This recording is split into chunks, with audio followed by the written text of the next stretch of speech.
جولی نے جلدی سے اٹھ کر الماری سے اپنا لیپ ٹاپ نکالا۔ پاسورڈ انٹر کرتے لیپ ٹاپ کی اسکرین روشن ہو گئی۔ جولی کی سفید مخروطی انگلیاں مہارت سے لیپ ٹاپ کی بورڈ پر چلنے لگی۔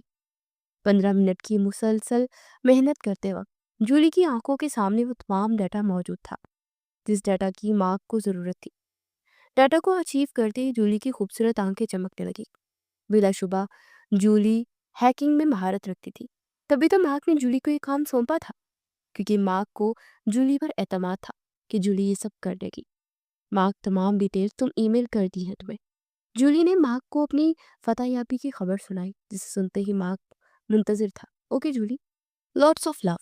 مارک کو جولی پر بہت پیار ہے، مگر مارک نے جولی پر اپنے پیار کے برسات میں بگانے کو خود پر ادار رکھ لیا اور جلدی سے دوبارہ کام کی طرف متوجہ ہوا۔ مارک نے جلدی سے ای میل چیک کی اور اس میں موجود تمام تر ڈیٹیلز کو دیکھنے لگا۔ اس ڈیٹیل میں موجود نمبرز میں سے ایک نمبر پر مارک کو شک ہوا۔ جیسے ہی مارک نے ریکارڈنگ آن کی تو تمام تر سچ اور ڈیول کو برباد کرنے کی پلاننگ باہر آ گئی۔ اس سب گڑبڑ کے پیچھے وہی انسان تھا جس پر مارک کو شک تھا۔ بہت برا کیا تم نے ڈیول کے ساتھ اتنا بڑا گیم کھیل کر، اس کا خمیازہ تمہیں بھگتنا پڑے گا۔ مارک کو ڈیول کے ریئیکشن کا سوچتی اس بندے کی قسمت پر افسوس ہوا جس نے خود اپنے پاؤں پر کلہاڑی خود ماری تھی۔ پارٹی ایک وسیع و عالیشان ہوٹل میں ارینج کی گئی تھی جس میں شہر کے نامور لوگ اور بزنس مین شامل تھے۔ ہر طرح کے مشروب و شباب، ہر چیز دستیاب تھی۔ برقی کمکموں سے پورا ہوٹل جگمگا رہا تھا۔ ہوٹل کے اندر جلتی بجھتی ڈسکو لائٹ نے ماحول میں ارتعاش پیدا کر دیا تھا۔ ایسا لگ رہا تھا جیسے یہ عمارت چاندنی سے نہائی ہوئی ہو۔ چاروں طرف مرد و زن باہوں میں باہیں ڈالے ایک دوسرے میں مصروف نظر آ رہے تھے، تو کہیں میوزک کی دھن پر اپنے وجود کو حرکت کر دینے میں مصروف نظر آ رہے تھے۔ ویلکم ویلکم ارمغان صاحب۔ سہیل صاحب جو کہ اس شاندار پارٹی کے آرگنائزر تھے۔ سہیل صاحب نے جیسے ارمغان صاحب ان کی فیملی کو انٹر ہوتے دیکھا تو جلدی سے اسپیشل پروٹوکول دینے کے لیے ارمغان صاحب کے پاس پہنچے۔ پروٹوکول دیتے بھی کیوں نہ، آخر انہوں نے اپنی بیٹی کے لیے ارزن کو چن رکھا تھا۔ سہیل صاحب ایک ریچ بزنس مین ہونے کے ساتھ ساتھ اکلوتی بیٹی کے باپ تھے۔ سہیل صاحب کو اپنی بیٹی فلک ارزن کو پسند کرتی تھی۔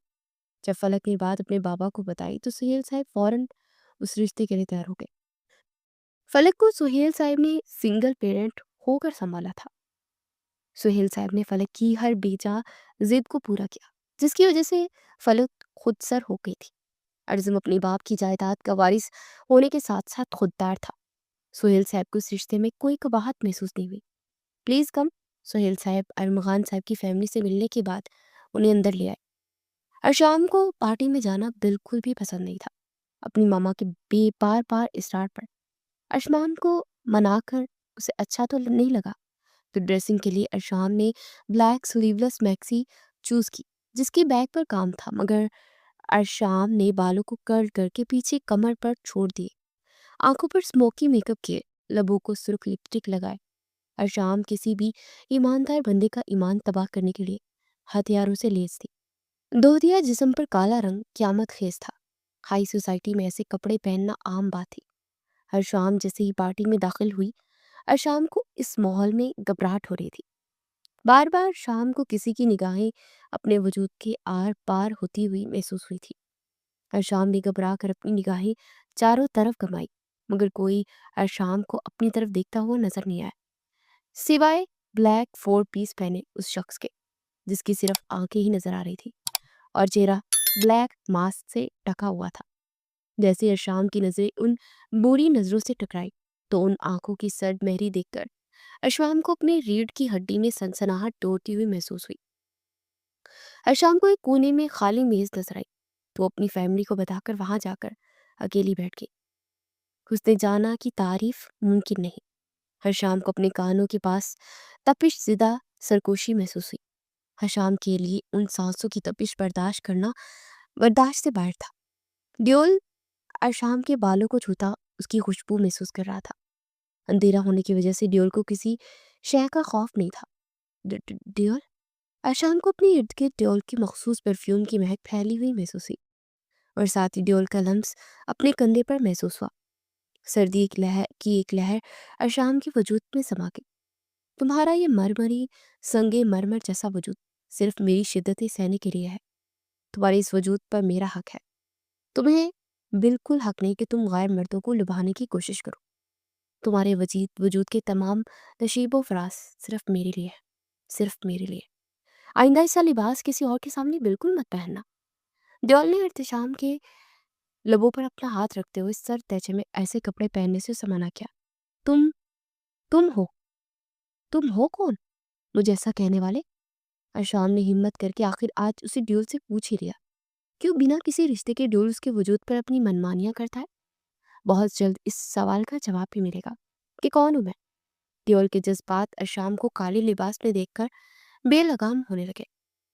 ڈیول کی سانسیں ارشام کے بالوں کی مہک کو محسوس کرتے ہی بے قرار ہونے لگی. ارشام کی معصومیت ڈیول کے جذباتوں کو بڑھا رہی تھی. ڈیول کا دل ارشام کے گالوں کی لالی چرانے کو ہمکنے لگا. اس سے پہلے ڈیول اپنی جذبات پر باندھتا کفل توڑتا. ڈیول نے ارشام کی طرف ہاتھ پھیلا کر ڈانس کرنے کی اسے دعوت دی. ارشام ڈیول کے ساتھ ڈانس نہیں کرنا چاہتی تھی مگر ڈیول کی سرد بوڑھی آنکھوں نے ارشام کو مسمرائز کر دیا اور بنا سوچے سمجھے ارشام نے اپنا ہاتھ ڈیول کی ہتھیلی میں دے دیا. ہر طرف گانے کی آواز گونجنے لگی. ڈیول کو ارشام کی قربت پگلانے لگی تھی. لمحہ لمحہ بڑھتی ہوئی سانسوں کی رفتار بھوجل آنکھیں زبان پر کفل باندھے ڈیول ارشام کے ساتھ ڈانس کرنے میں مصروف تھا. فارسی کا مشہور گانا جانے من پورے زور و شور سے بج رہا تھا. ڈیول نے ارشام کا ہاتھ پکڑ کر اپنے کاندھے پر رکھا اور اپنا ہاتھ ارشام کی کمر کے گرد ڈال دیا. آہستہ آہستہ ڈیول اور ارشام دونوں ایک دوسرے میں کھوئے ڈانس کے ہلکے ہلکے سٹیپ لے رہے تھے. میری ہر ایک صدا میں تو در ہر صدائے من توئی میری ہر ایک دعا میں تو. ارشام ڈیول کی آنکھوں میں کھو گئی. ڈیول نے ارشام کو گھوڑا کہ ارشام کا رخ دوسری طرف کر دیا اور خود ارشام کے بالوں کو آگے کی طرف ہٹا کر ارشام کے کندھے پر بوسہ دینے لگا. ارشام کا ننھا سا دل ڈیول کی عنایتوں کو سہنے کی ہمت نہیں رکھتا تھا. ارشام نے جلدی سے اپنا رخ بدلا اور ڈیول سے دور جانے لگی مگر ڈیول ارشام کو واپس اندھیرے میں لے گیا جہاں صرف وہ دونوں تھے. ارشام نے ڈیول کو روکنے کی کوشش کی. ڈیول کی ہر حرکت سے ارشام کو اپنا دل ڈوبتا ہوا اپنی ہیل زور سے اس کے پاؤں پر دے ماری اس نے. ڈیول کی آنکھیں درد کی وجہ سے لال ہو گئی. تمہیں تسخیر کرنا ہی میرا اصل جنون ہے.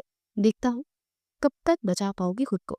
ڈیول نے بھاگتی ہوئی ارشام کو دیکھ کر شاطر مسکراہٹ سے کہا. Falak dark red long open maxi اور اسی کے ساتھ کی ہم رنگ کیپری پہنے خوبصورت آنکھوں کو سموکی میک اپ سے مزین کیے ہونٹوں پر ڈارک لپسٹک لگائے. فلک کسی کا ہوش اڑانے کے لیے تیار تھی مگر جس کے لیے وہ تیار ہوئی اس نے تو ایک نظر بھی فلک کو دیکھنا گوارا تک نہیں کیا تھا. فلک کو یہ خود کی بے عزتی محسوس ہوئی مگر وہ فلک ہی کیا جو کہ ہار مان جائے. تم یہاں کیوں ٹھہرے ہو؟ اندر چلو نا پلیز. اوہ ڈانس کرتے ہیں. فلک نے ارجن کے پاس جا کر اس کے کندھے کو پکڑتے ہوئے لہجے میں مٹھاس سموئے ڈانس کرنے کو کہا. پہلی بار مس فلک میرا نام ارجن ہے اور مجھے آپ کے ساتھ ڈانس کرنے میں کوئی بھی انٹرسٹ نہیں. ارجن نے فلک کے نام بگاڑنے پر غصے سے اسے آئی برو اکٹھے کرتے ہوئے سر تیچے میں کہا. ارجن کو فلک کی بے تکی ڈریسنگ سے ہی نفرت تھی. تبھی ارجن کی نظر ایسی ہستی پر پڑی جس کو دیکھ کر ارجن کو بدلے کی آگ نے سلگا دیا. ارجن کے ہونٹ شیطانی مسکراہٹ میں ڈلے. ہائی مس ارجن. اراف کو جیسے ہی اس نے دیکھا تو مس نائس ہو گیا تھا مگر جلد ہی خود کو کمپوز کر کے اراف کی طرف بڑھا جو کہ بلیو ویلوٹ کرتے کے ساتھ گولڈن ٹراؤزر پہنے آنکھوں میں کاجل اور لبوں پر گلابی لپسٹک لگائے بہت ہی دلکش نظر آ رہی تھی. بال کھلے کر کے کندھے پر چھوڑے ہوئے تھے جس میں سے کچھ آوارہ لٹے اس کے رخساروں کو بوسہ دینے کی کوشش کر رہی تھی. ارجن نے جب پارٹی میں موجود دوسرے لوگوں کو اراف کی طرف گھورتے ہوئے پایا تو اسے انجانی سی جلن کا احساس ہوا. ارجن اس احساس کو کوئی نام دینے سے انکاری تھا اور بار بار دماغ کو بدلا لینے پر فوکس کر رہا تھا مگر اس کا دل کچھ اور ہی کہانیاں سنا رہا تھا. دل اور دماغ کے بیچ سرد جنگ چھڑ گئی جس میں جیت دماغ کی ہوئی. ارجن جلدی سے اراف کی طرف پڑا جو کہ دوسری طرف منہ کیے کچھ کھانے میں مگن تھی. کسی مرد کی آواز اپنے پیچھے سے آتے سن کر آراف نے جلدی سے چائے چائنیز رائس کی چمچ کو منہ میں ڈال کر پیچھے مڑ کر دیکھا تو منہ بڑا ہونے کی وجہ سے آراف کا منہ پھول گیا تھا، مگر سامنے موجود ہستی کو دیکھتے حیرت سے آراف کی آنکھیں پوری کھل گئی۔ ارزم نے جب آراف کو ایسے کرتے ہوئے دیکھا تو نہ چاہتے ہوئے ہنسی کا طوفان شروع ہو گیا تھا۔ آراف پھولے منہ اور بڑی کی ہوئی آنکھوں کے ساتھ مریخ کا عجوبہ لگ رہی تھی۔ اس سے پہلے ارزم مزید اس پر ہنستا، آراف نے جلدی سے منہ میں موجود نوالے کو حلق سے اتارنے لگی۔ اسی جلدی کے چکر میں چائنیز آراف کے حلق میں پھنس گئے اور کھانس کر آراف کی آنکھوں سے آنسو نکلنے لگے۔ یہ لو پانی پیو۔ ارزم جلدی سے ٹیبل پر پڑے جگ میں سے پانی کا گلاس نکال کر آراف کے لبوں کے ساتھ لگا گیا اور بے خودی میں ایک ہاتھ سے آراف کی پشت سہلانے لگا۔ آراف نے گلاس کو لبوں سے لگا کر پانی پینا شروع کر دیا، مگر اس کی آنکھیں ارزم کی آنکھوں کے ساتھ باتوں میں مصروف تھی۔ آراف پانی پی کر پیچھے ہٹی۔ آراف چاہے جتنی بولڈ تھی مگر کبھی اسے کسی مرد نے نہیں چھوا تھا۔ ارزم کا پہلا لمس آراف کو بہادری کو لے کر اڑن چھو ہو گیا تھا۔ اس سے پہلے ارزم کچھ اور کہتا، آراف وہاں سے پارٹی کے پچھلے حصے کی طرف چلی گئی۔ مجھے عجیب سا کیوں محسوس ہو رہا ہے؟ میری دھڑکنیں کیوں شور مچا رہی ہیں؟ آراف سیڑھیوں میں بیٹھ گئی اور دل پر ہاتھ رکھا جو کہ معمول سے زیادہ تیز دھڑک رہا تھا۔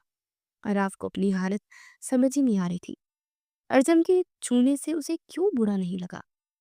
آراف کے جانے کے بعد ارزم ہوش میں آیا۔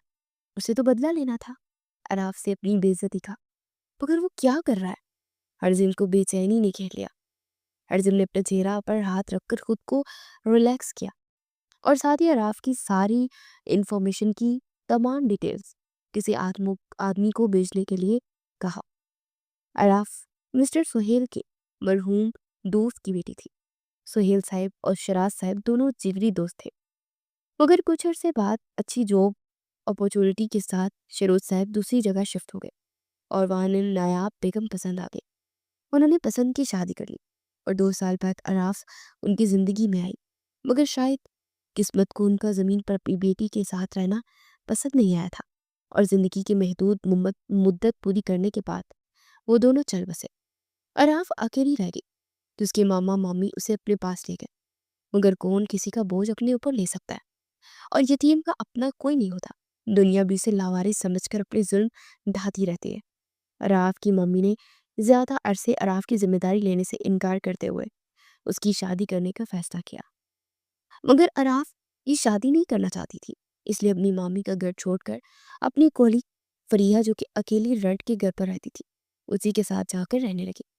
آراف کو امیر لوگوں سے نفرت تھی جو خود امیری کے غم میں رہ کر غریبوں کو پاؤں کی دھول سمجھتے تھے، اسی لیے آراف امیروں سے ان کا حصہ لے کر غریبوں کی مدد کرتی تھی اور ساتھ ہی محلے کے غریب لوگوں کی بھی وہ مدد کرتی تھی۔ سہیل صاحب کو یہ بات کافی بعد پہ پتہ چلی تھی جب آراف فریحہ کے ساتھ رہنے لگی تھی۔ جب کافی تلاش کے بعد آراف سہیل صاحب کو ملی تو اپنے جگری یار کی اکلوتی نشانی آراف کو اپنے ساتھ لے جانا چاہتے تھے، مگر آراف نے جانے سے منع کر دیا۔ مگر سہیل صاحب نے آراف سے وعدہ لیا کہ جب بھی آراف کو بلائیں گے تو انہیں آنا پڑے گا اور آراف بھی اس بات پر متفق ہو گئے۔ آج جب سہیل صاحب نے آراف کو پارٹی پر بلایا تو آراف کو آنا ہی پڑا۔ آراف کی تمام ڈیٹیلز پڑھ کر ارجن کو کونا سکون ملا۔ ارجن اس سمت گیا جہاں پر آراف گئی تھی۔ ارجن جیسے ہی اس جگہ پہنچا اسے آراف کہیں نظر نہ آئی۔ پھر اس کی نظر پول پر پڑی جہاں آراف ٹھنڈ میں اپنے پاؤں ٹھنڈے پانی میں بھگوئے آرام سے بیٹھی سوچوں میں مگن تھی۔ چاند کی روشنی آراف کے چہرے پر آ کر آراف کو مزید خوبصورت دکھا رہی تھی۔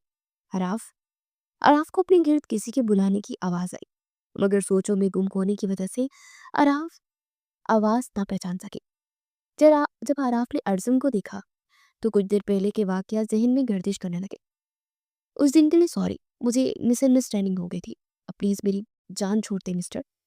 آراف کو فریحہ نے دوبارہ وہی لڑکا دکھایا جو کہ فریحہ کو تنگ کرتا تھا، تو آراف کو اپنی غلط فہمی کا اندازہ ہوا۔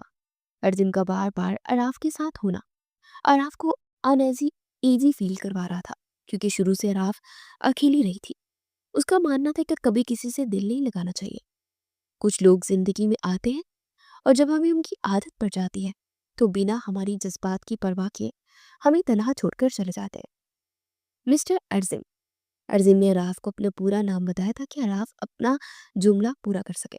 دیکھو اراف، مجھے نہیں معلوم مجھے تم میں کیا خاص نظر آیا، مگر سچ یہ ہے کہ میں تمہاری زندگی میں آنا چاہتا ہوں تاکہ تمہارے سارے غموں پر مرہم رکھ سکو، تمہیں خوشیاں دو۔ تمہیں تمہارے بارے میں سب پتہ ہے۔ میں اپنے رشتے کی شروعات حرام سے نہیں کرنا چاہتا۔ میں بہت جلد تمہیں تو پورے حق کے ساتھ اپنے کمرے میں دیکھنا چاہتا ہوں۔ تمہیں کوئی مسئلہ تو نہیں ہے نا؟ ارزم نے اپنے دل سے بہت جبر کیا تھا، مگر دل کب کس کی سنتا ہے۔ ارزم کی دل کی بات بھی آخر اس کے لبوں تک پہنچ ہی گئی تھی۔ دونوں ہی چاند کی روشنی میں مکمل نظر آ رہے تھے۔ کب ملی تھی اراف کو اتنی چاہت؟ وہ تو صرف پیار کی بھوکی تھی۔ کوئی ایسا ملے جو اس کے تمام دکھ چن لے۔ اراف کو اس کے صبر کا پھل مل گیا، اور اسے کیا چاہیے تھا؟ تشکر سے اراف کی آنکھیں نم ہو گئی۔ ارزم کو اراف کی خاموشی ہی اراف کی حامی لگی، مگر جب اراف کو روتے ہوئے دیکھا تو ہاتھ بڑھا کر اس کے آنسو اپنی انگلیوں کی پوروں سے چھن لیے۔ چلے پھر تیاری کر لیجیے اراف صاحبہ، بہت جلد آپ ہماری ملکہ ہوں گی، جہاں پورا اختیار ہوگا۔ مجھے میری شدتیں سہنے کے لیے آپ تیار ہو جائیں۔ ارزم نے اراف کا چہرہ اپنی نظروں کے حصار میں لیتے ہوئے کہا۔ ارزم کی زومائنی بات سن کر اراف کی آنکھیں شرم سے بوجھل ہو گئی اور چہرہ حیا سے سرخ ہو گیا۔ جلدی سے اٹھ کر اراف اندر چلے گئے۔ ڈیول پارٹ سے واپس لوٹا تو مارک نے ڈیول کو کام کی ساری اپڈیٹ دی اور اس غدار کا نام بھی بتا دیا۔ ڈیول مارک کو اپنا بھائی سمجھتا تھا، مگر کبھی عیاں نہیں ہونے دیا۔ مارک ڈیول کو ایک مشن کے دوران ملا تھا، اور ساتھ ہی ڈیول کو جس بات نے مارک کی طرف متوجہ کیا اس کی یتیمی تھی۔ مارک اس وقت 8 سال کا تھا جب اس کی ماں کا انتقال ہوا، اور مارک کے باپ نے دوسری شادی کی، مگر مارک کی ستیلی ماں کو مارک پسند نہیں تھا۔ وجہ تھی مارک کا سانولا رنگ، مگر انسانوں کو رنگوں کی امتیاز پر جانچنے والے لوگوں کے دل سیاہ ہوتے ہیں۔ کوئی خود اپنی شکل نہیں بناتا، ہر کسی کی شکل اس خدا نے بنائی ہے جو ہر چیز پر قادر ہے۔ مارک کا باپ اپنی بیوی کی باتوں میں آ کر مارک کو مارتا۔ ایک دن تنگ آ کر مارک گھر سے بھاگ گیا۔ شاید قسمت کو مارک کی رہائی منظور تھی۔ ایک دن ڈیول جب کوئی ڈیل کرنے اسی جگہ پر آیا تو اسے ڈیول جلدی سے اس کمرے کی طرف پڑا جہاں سے چیخ سنائی دی تھی۔ ڈیول نے مارک کو ان لوگوں کی گرفت سے چھڑایا۔ کسی میں بھی ڈیول کو روکنے کی ہمت نہیں تھی۔ ڈیول مارک کو اپنے ساتھ اپنے گھر لے گیا، اور تب سے مارک ڈیول کے ساتھ رہتا تھا اور خود کو ڈیول کا قرض مند سمجھتا تھا۔ مارک، تم آزاد ہو، تم ہر قدم پر میرے ساتھ رہے، مگر تمہاری زندگی خود کی طرح خطرے میں نہیں میں ڈال سکتا۔ جاؤ تم اور جولی ایک ساتھ زندگی گزارو۔ ڈیول نے آج مارک کو اس کی تمام ذمہ داری سے بری کر دیا۔ ڈیول نہیں چاہتا تھا کہ وہ مزید اپنی زندگی یہاں گزارے، اس لیے مارک کو خود سے الگ کر دیا۔ نہیں سر، آپ ایسا کیوں کہہ رہے؟ میں آپ کو چھوڑ کر کہیں نہیں جاؤں گا۔ ڈیول کی بات سن کر مارک کی آنکھیں ضبط سے سرخ ہونے لگی۔ It's my order mister Mark. Devil نے سخت لہجے میں مارک کو جانے کے لیے کہا تھا۔ Okay sir. مارک نہ چاہتے ہوئے بھی چلا گیا۔ ڈیول خود بھی ایسا نہیں کرنا چاہتا، مگر ڈیول کو پتا تھا کہ کسی نے اس کی تمام ڈیٹیلز انٹیلیجنس ایجنسی کے حوالے کر دی ہے۔ جلد یا بدی ڈیول کو وہ پکڑ لیں گے۔ روکی، میری بات دھیان سے سنو۔ جس نے میری خبر لیک کی ہے اس کو ایسی سزا دو کہ اس کی 7 پشتیں یاد رکھے۔ ڈیول نے ایک آدمی کو فون کر کے پرسرار لہجے میں ڈیٹیلز لیک کرنے والے کو تباہ کرنے کا آرڈر دے کر فون بند کر دیا۔ غصے کی وجہ سے ڈیول کی آنکھیں لال ہو گئی اور سر میں درد ہونا شروع ہو گیا۔ وہ اپنے خیالوں میں گم سب بھول گیا تھا۔ ارشام واپس آ کر کمرے میں بند ہو گئی۔ بار بار وہ انجانا شخص اس کی خیالوں میں آ جاتا، جس کا نام ہی ارشام جانتی تھی، جو ارشام کو اپنے سحر زدہ آنکھوں سے گھائل کر دیتا تھا۔ ارشام کو اب بھی ڈیول کا لمس اپنے کندھوں پر محسوس ہو رہا تھا، جیسے ابھی بھی وہ لمس ارشام کے وجود میں کہیں نہ کہیں موجود تھا۔ ڈیول ارشام کو سحر زدہ آنکھوں سے جگڑ کر اپنی مرضی سے حرکت کرواتا۔ پارٹی سے تھک ہار کر جیسے ہی وہ سب واپس لوٹے تو اپنے کمرے میں چلے گئے تھے، مگر ارجم کو کسی پل چین نہیں مل رہا تھا۔ ارجم جلد ہی اپنے ماما پاپا کو اراف کے بارے میں بتانا چاہتا تھا۔ ارجم مزید انتظار نہیں کر پایا اور ارمغان صاحب اور مدیحہ بیگم کے کمرے کی طرف بڑھ گیا۔ ارمغان ارجم کو پورا یقین تھا کہ اس کے والدین ارجم کی پسند کو اہمیت دیں گے۔ اور روایتی ماں باپ کی طرح ارزم سے اس بات پر بالکل بھی جھگڑا نہیں کریں گے کہ ارزم نے کیوں لڑکی پسند کی۔ ان کے کمرے تک پہنچ کر ارزم نے دروازہ نوک کیا۔ ارزم کو اتنی رات کے وقت دونوں کو ڈسٹرب کرنا بہت برا لگ رہا تھا، مگر دل کے ہاتھوں وہ مجبور ہو کر یہاں تک آیا تھا۔ ہنمغان صاحب اور مدیحہ بیگم دونوں کپڑے تبدیل کر کے سونے کے لیے بیڈ پر لیٹے تھے جب انہیں دروازے پر دستک سنائی دی۔ ہنمغان صاحب اور مدیحہ بیگم نے حیرانی سے ایک دوسرے کی طرف دیکھا۔ اس وقت کون ہو سکتا ہے؟ ہنمغان صاحب مدیحہ بیگم سے کہتے دروازہ کھولنے کے لیے آگے بڑھے۔ جیسے ہی دروازہ کھولا دونوں اسی وقت ارزم کو اپنے کمرے میں دیکھ کر حیران ہو گئے۔ ماما، بابا، مجھے آپ دونوں سے ایک اہم بات کرنی ہے۔ ارزم نے ہنمغان صاحب جو کہ حیرانی سے ارزم کو رات کی اس پہر اپنے کمرے میں موجود دیکھ کر حیران نظروں سے تکے جا رہے تھے۔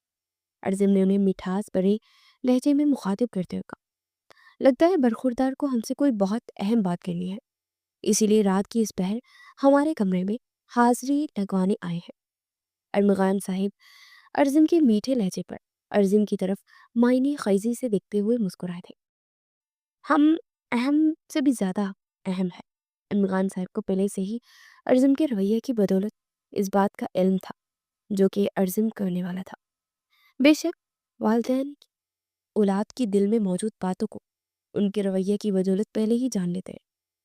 پارٹی میں ایک لڑکی کو دیکھتے ہی ارزم کی آنکھوں کی چمک ہنمغان صاحب نے بخوبی نوٹ کی تھی، مگر انہیں ارزم کی اتنی جلدی اس بارے میں بات کرنے کی امید نہیں تھی۔ ارزم ہنمغان صاحب کی بات سن کر جھیم کر مسکرایا، سر کھجا کر اپنی خفت مٹانے کی کوشش کرنے لگے۔ ارے کیا ہو گیا آپ کو ہنمغان صاحب؟ ارزم بتاؤ کیا بات ہے؟ مدیحہ بیگم نے جب اشاروں میں ہی ہنمغان صاحب کو ارزم سے بات کرتے دیکھا تو انہیں ٹوکتے ہوئے ارزم کو اصل بات بتانے کے لیے کہا۔ ارے بیگم، اس سے کیا پوچھ رہی ہے، میں بتاتا ہوں آپ کو۔ ہنمغان صاحب نے مدیحہ بیگم کی بات اچک لی اور ارزم کی طرف مسکراتی نگاہوں سے دیکھتے ہوئے مدیحہ بیگم سے کہنے لگے۔ ارزم بھی حیرانی سے ہنمغان صاحب کو دیکھے جا رہا تھا۔ کیا سچ میں بابا کو یہ پتا ہے کہ مجھے کیا بات کرنی ہے؟ مدیحہ بیگم کبھی ارزم کو دیکھ رہی تھی اور کبھی ہنمغان صاحب کو، دونوں ہی انہیں پزل کر رہے تھے۔ ایک تو رات کے پہر ارزم کو اپنے کمرے میں دیکھ کر پریشان ہو رہی تھی کہ ایسی کیا بات ہے کہ ارزم سے صبح کا انتظار بھی نہیں ہوا۔ دراصل بات یہ ہے کہ ہمارا بیٹا بڑا ہو گیا اور وہ اپنے کمرے میں پارٹنر کی کمی فیل ہوتی ہے اسے۔ ہمارے ساتھ ساتھ کو ہم لوگوں کو محنت نہ کرنی پڑے، اسی لیے انہوں نے خود ہی پارٹنر ڈھونڈ لیے اور اب ہمیں مطلع کر رہے ہیں۔ ہنمغان صاحب کے گہرے لہجے میں ارزم کی طرف دیکھتے ہوئے مدیحہ بیگم کو بتایا۔ ارزم ہنمغان صاحب کی بات سن کر شوق میں چلا گیا۔ اسے بالکل بھی یقین نہیں ہو رہا تھا کہ اس کے بابا پہلے سے ہی سب پتا ہے انہیں۔ مدیحہ بیگم کو یہ خبر سن کر بہت خوشی ہوئی تو انہیں اپنے پوتوں کو گود میں کھلانے کی بہت زیادہ جلدی تھی، مگر ارزم ہر بار شادی کی بات کو ٹال دیتا۔ مدیحہ بیگم نے ارزم کے ماتھے پر پیار کیا اور ارزم سے پوچھا، کب ملوا رہے ہو ہمیں اس سے؟ ارزم بہت جلد، کل چلتے ہیں نا؟ ارزم کی خوشی سے بانسیں کھل گئی اور جلت نے کل ملوانے کو کہا۔ ہمارے بیٹے کو صحرا سجانے کی زیادہ جلدی ہے بیگم۔ ہنمغان صاحب نے مسکراتے ہوئے ارزم کے اطاولے پن کو دیکھتے اپنی بیوی سے کہا۔ ارزم کے دل کو سکون آیا، ورنہ اسے بس یہی ٹینشن تھی کہ کہیں اسے ماں باپ منع ہی نہ کر دے۔ ارزم اراف کو اپنی سوچوں میں بساتا ہوا اپنے کمرے میں چلا گیا۔ ارزم کے جاتے ہنمغان صاحب کو ایک بات یاد آئی کہ وہ بھول چکے تھے۔ اس بات کا یاد آنا تھا کہ ہنمغان صاحب کے چہرے پر مسکراہٹ پل بھر میں غائب ہوگی۔ مدیحہ بیگم ہنمغان صاحب کے چہرے کے اتار چڑھاؤ کو غور سے دیکھ رہی تھی۔ مسکراہٹ کی جگہ پریشان چہرے کو دیکھ کر مدیحہ بیگم کو حیرانی اور پریشانی بھی گھیر لیا۔ ایسے کیا بات ہے جس نے آپ کو پریشان کیا ہوا ہے؟ میں مسلسل آپ کو کچھ دنوں سے دیکھ رہی ہوں، ایسا لگتا ہے جیسے آپ کسی بات پر خود سے جنگ لڑ رہے ہیں۔ مدیحہ بیگم نے ہنمغان صاحب کے کندھے پر ہاتھ رکھتے ہوئے پریشانی سے استفسار کیا تھا۔ ہنمغان صاحب آخر کار اندرونی جنگ سے تنگ آ کر ساری بات بتانے کا فیصلہ کرنے لگے۔ بیگم، دراصل بات یہ ہے کہ کچھ دن پہلے مجھے ادوان کی کال آئی تھی۔ اس نے مجھے دھمکی دی ہے کہ وہ جلد ہی اشان کو ہم سے چھین لے گا، اور اس بات سے ہم منہ بھی نہیں موڑ سکتے کہ ادوان ہی اشان کا شوہر ہے۔ ارمغان صاحب نے سب کچھ ڈیٹیل سے مدیحہ بیگم کو بتایا اور ساتھ میں ادوان کے ساتھ فون پر ہونے والی باتیں بھی بتائیں۔ مدیحہ بیگم ان سب باتوں کو سن کر سوچ میں پڑ گئی۔ اگر ارمغان بچپن میں ہوئے نکاح کی کوئی حیثیت نہیں ہوتی، آپ پلیز کسی اچھے وکیل سے بات کریں، مجھے امید ہے کہ جلدی کوئی حل سامنے آ جائے گا، مدیحہ بیگم نے ارمغان صاحب کو سمجھاتے ہوئے کہا۔ ارشام کے دور جانے کے خوف سے ان کی جان نکلی جا رہی تھی۔ اپنی نازو پری بیٹی کیسے اس وحشی کے ہاتھ سونپ دے جس کے اندر احساس نام کی چیز ہی نہیں تھی، جو فقط دوسروں کے جذبات کو کھلونا سمجھتا تھا۔ ارشام ابھی ڈیول کے بارے میں سوچ ہی رہی تھی جب سے روم میں آئی تھی۔ بار بار وہی مناظر اس کی آنکھوں کے سامنے گھوم رہے تھے، ڈیول کا بار بار ارشام کے اتنے نزدیک آنا، اور ڈیول اسے چھو کر محسوس کر رہا تھا۔ ارشام کو ڈیول سے ڈر لگتا تھا، مگر ڈیول کے جذبات بنا لگام ارشام کی طرف دوڑے ہوئے چلے آتے تھے۔ جتنا بھی ارشام دماغ پر وہ سب یادیں، وہ احساس، اس کی قربت، سانسوں کی تپش، وہ ہاتھوں کا معتبر لمس بھلانے کی کوشش کرتے رہے۔ نہ جانے کیوں شخص اپنا اپنا سا لگا تھا، جتنی بار ملا تھا ایک سحر طاری کرتا تھا، اس لمس کے ساتھ سامنے سب کچھ فراموش ہو جاتا تھا۔ ڈیول پوری طرح شام کے دل پر قبضہ کیے ہوئے تھا، سب کچھ بھول گیا، یاد رہا تو بس وہ مسحور کن ساتھ اپنا ایک کا احساس باقی تھا۔ اس سے پہلے ارشام مزید کچھ سوچتی، تبھی وہی دل لبھاتی خوشبو حقیقت میں ارشام کو محسوس ہونے لگی۔ ہاتھ ارشام کے کندھے پر حرکت کر رہے تھے، یہ جان لیوا لمس ارشام کو اپنے بالوں پر محسوس ہو رہا تھا۔ ڈیول اپنے مقصد کو پورا کرنے ارشام کے کمرے میں آیا تھا، مگر ارشام کو سوچوں میں مگن دیکھ کر ڈیول کو یقین تھا کہ ارشام ڈیول کے جال میں پھنس چکی ہے۔ اس جال کو مزید مضبوط کرنے کے لیے ڈیول نے پھر سے ارشام کی کندھوں کو اپنے لمس سے روشناس کرایا، اور اپنے جال کو مزید پختہ کرنے کے لیے اس جال میں موم سی گڑیا کو پرو دیا۔ ڈیول کی جسارتیں بڑھتی جا رہی تھی، اس نے ارشام کا رخ اپنی جانب موڑا۔ ارشام کو لگا یہ قربت صرف خیالی ہے، مگر حقیقت میں ڈیول کو سامنے دیکھ کر ارشام کی سوچے سمجھنے کی گویا تمام اسے ساکن ہو گئی۔ اس جان لیوا لمس کے اظہار میں رہ کر ارشام کی جان لبوں پر آ گئی۔ ڈیول کا لمس ارشام کو زندگی کے نئے مفہوم سے روشناس کروا رہا تھا۔ ارشام میں ڈیول کی شدتوں کے خلاف مزاحمت کرنے کی بالکل ہمت موجود نہیں تھی۔ ڈیول کی جسارتیں لمحہ بلمحہ بڑھتی جا رہی تھی۔ یہ غلط ہے، ارشام کو اچانک سے سب غلط لگنے لگا۔ زمین نے اپنے ہونے کا احساس دلایا چاہا۔ اس کی آواز کو سن کر شام ڈیول سے الگ ہو کر جانے لگی۔ ڈیول نے جیسے ہی شام کو اپنی گرفت سے آزاد ہوتے دیکھا، اسے پھر سے اپنے حصار میں قید کر گیا۔ وہ پوری طرح ارشام پر قابض تھا۔ ارشام نے ڈیول کی گرفت پر مزاحمت کرنے کی کوشش کی۔ ڈیول ارشام کے وجود کے تمام رازوں سے پردہ اٹھاتا چلا گیا۔ ڈیول اور ارشام ایک ہو گئے، ان کے درمیان حال تمام رشتے مکمل تھے۔ نکاح میں ہونے کے باوجود جتنا اس نے صبر کیا تھا، اتنا ہی محبت سے خود نے اسے سمیٹا تھا۔ وہ اپنے مقصد کو حاصل کرنے کے بعد انتہائی خوش تھا۔ آخر جو اسے چاہیے تھا وہ مل ہی گیا۔ ڈیول نے کبھی ہارنا سیکھا ہی نہیں تھا۔ جو چیز اسے چاہیے تھی وہ حاصل کرنے کے لیے راستوں کی پرواہ کیے بنا وہ حاصل کرتا تھا۔ ارشام کے سونے کے بعد ڈیول چپکے سے ارشام کے کمرے سے چلا گیا۔ اب یہاں رکنے کا کوئی فائدہ نہیں تھا۔ ڈیول کا مقصد پورا ہو گیا تھا۔ اراف کے ذہن سے ارزن کی باتیں چپک گئی تھی۔ ان لمحوں کی پرچھائی اراف کو محسوس ہو رہی تھی۔ ماں باپ کو کھونے کا دکھ اراف نے اپنی امیدیں خود سے بھی وابستہ کر دی تھی۔ اس کی پلاننگ میں پیار شامل ہی نہیں تھا، مگر یہ احساس کہ کوئی اراف کو چاہتا ہے بہت انوکھا تھا۔ جس کی حسرت اس نے کبھی کی تھی آج حقیقت بن کر سامنے تھی۔ اراف خاموشی سے اپنے کمرے میں بیٹھی اپنی پوری زندگی پر غور کر رہی تھی۔ تبھی اراف کے موبائل کی بیل بجی۔ اراف نے موبائل اٹھایا تو کوئی انجانا نمبر تھا جس سے کال آ رہی تھی۔ اراف نے کال کاٹ دی، مگر موبائل پھر سے بجنے لگا۔ اراف نے دوبارہ کال کاٹ دی۔ پتہ نہیں کون ہے۔